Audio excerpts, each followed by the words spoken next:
ازيكم؟ يا رب كلكم تبقوا بخير. النهارده هنعمل لوك كده جميل وبالوان كلكم بتحبوها، وهنجرب مع بعض منتجات جديده عشان اقول لكم رايي فيها بمنتهى الصراحه. طبعا نلبس كده حاجه يعني ايه عشان شعرنا. عسل عسل.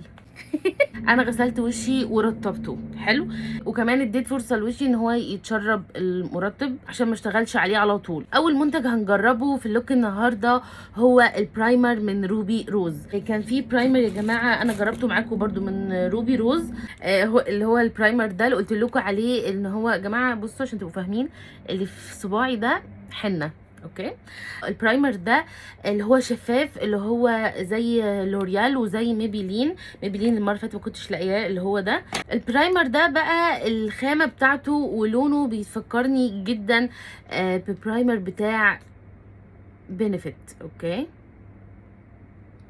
اللي هو ليه لون بيج كده، يشبه اللون ده تمام. هو طبعا متبهدل. اوكي، بس ده اغمق شويه. اوكي، بس انا عايزه اجرب يا جماعه على ايدي كده، هشوف يعني ايه فرق الخامه، فاهمين قصدي؟ وطبعا كل واحده هستخدم فيها صباع مختلف عشان احس الملمس.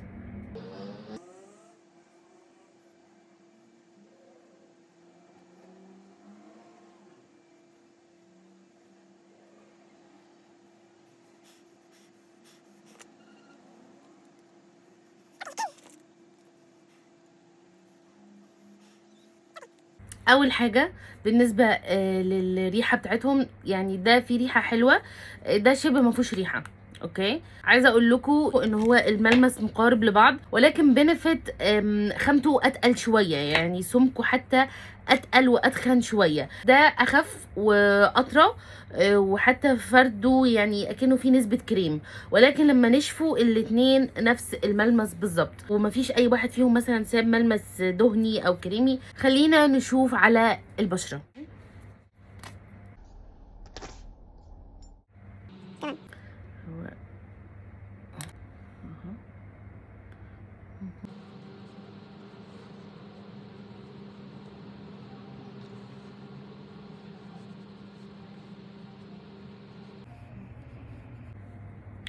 اوكي، الملمس بتاعه حلو قوي، مش بيسيب ملمس دهني، خصوصا كمان لما بينشف. حاسه ان مسام المناخير يعني بالنسبه لي بيرفكت. خلينا ننتظر نشوف كمان لما نحط الفاونديشن والكلام ده هيبقى ايه منظره. هننتظر دقيقتين كده وهرجع نحط فاونديشن مع بعض. خلينا نجرب مع بعض جل تثبيت الحواجب من شي جلام. هو المفروض ان هو بيثبت شعر الحواجب على حسب الشكل اللي انتي بتثبتيه، ومكتوب على الموقع ان ثباته عالي جدا وضد الميه طري. طبعا يا جماعه مش محتاجه اتكلم كتير عن الباكجينج بتاع شي جلام. بجد بيبهرني نفس ابهاري بالمنتج ويمكن اكتر. اهتمامهم بالتفاصيل والالوان والدرجات. بصوا المات يعني طبعا وكأن العلبة فاضية. ماشي، بصوا مش عارفة هيبان ولا لا. بصوا. وبتيجي كده فرشة معاه. طبعا الفرشة هي عادي هتنزل فيه كده، بس هي يفضل انها تتني كده شوية كده. تمام.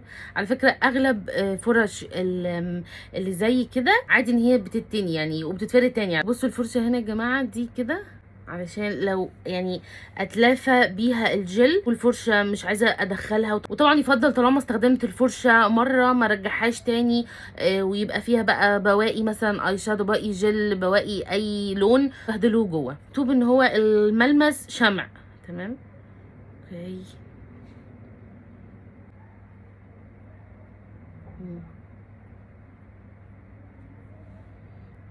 ده من اول لمسه كده. طب قاوم معايا في ايه؟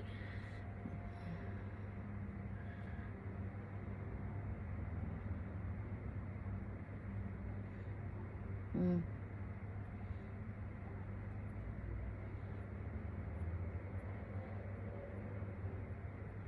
أهو.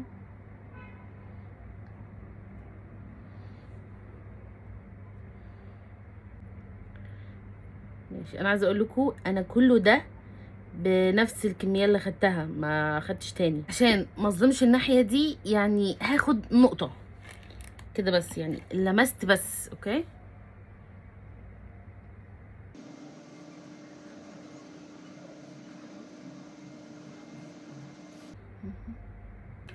عارفين ايه اللي صدمني؟ سرعه النتيجه اللي اخدتها، يعني سرعه تنفيذ مهمته.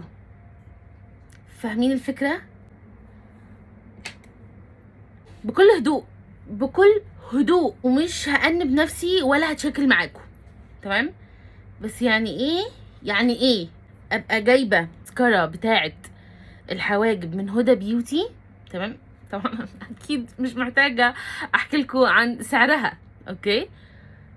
وده يبقى بيدي نتيجة افضل منها، اسرع منها بكتير. مسكرة حلوة، مش هقول ان هي بصراحة وحشة، ولكن بتاخد مني وقت عشان اثبت الشعر كده بشكل واقف. وسمكها عايزه اقول لكم لما بتنشف بتبقى ستيكي قوي، يعني بتضايقني لو فكرت اغير حاجه في شكل الحاجب او اغير حاجه في الرسمه، تمام؟ سمكها تقيل، ده بصراحه سمكه خفيف وطري قوي. دلوقتي عادي جربت ان انا اعدل في منظر الحاجب كده من الاخر، يعني اشوف لا يعني اهو هوريكم عادي في ايدي ان انا اعدل. فاهمين قصدي؟ مبدئيا بهرني، ولكن طبعا برضو انا بحب دايما اشوف الحاجه لغايه النهايه. يعني ليا راي اولي او بدائي، وليا راي نهائي. هشوف هل الشعر هيفضل ثابت كده مش هيرجع ينزل تاني، لان انا طبيعه حواجبي خصوصا في النهايه كده الشعر بيبقى مايل قوي لتحت، فطبعا ضروري هختبر ده.